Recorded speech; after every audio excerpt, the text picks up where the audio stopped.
Welcome to Once Upon a Case, because the law isn't just for lawyers, it's for everyone. So let's dive into one of the most fascinating and controversial cases in American medical law. Helling v. Carey, 1974. Picture this.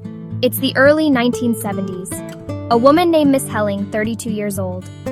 She goes to her eye doctor, Dr. Carey and his partner, for routine eye care. She trusts them, like most of us do with our doctors.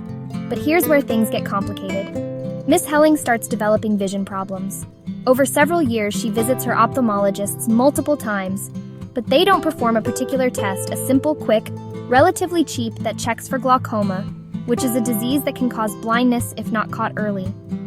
Now here's the kicker. Glaucoma is rare in people under 40.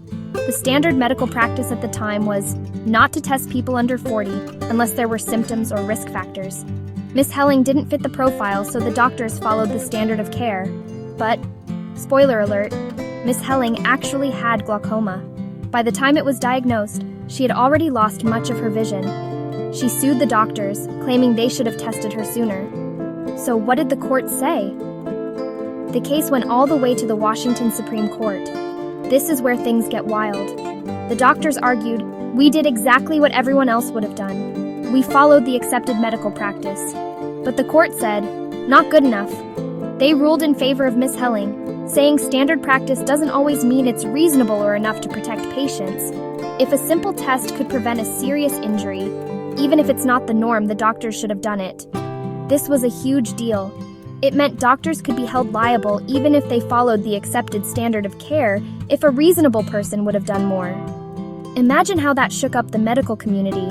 Doctors everywhere started worrying. Wait, so even if I'm doing what every other doctor does, I could still get sued?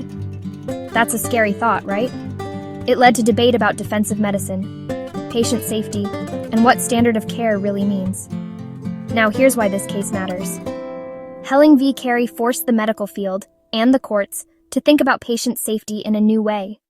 It wasn't enough to just do what everyone else was doing. Sometimes you have to ask, is this really the safest thing for my patient? But on the flip side, some critics say the court went too far. If doctors are always worried about getting sued for not doing every possible test, healthcare costs can skyrocket. Patients might get unnecessary procedures. So, Helling v. Carey is this perfect example of how law and medicine collide. It's not just about rules, it's about people judgment and sometimes tough calls. Next time you're at the doctor, remember, the standard of care is important, but so is asking questions and advocating for your own health. Thanks for sticking with me through this legal deep dive.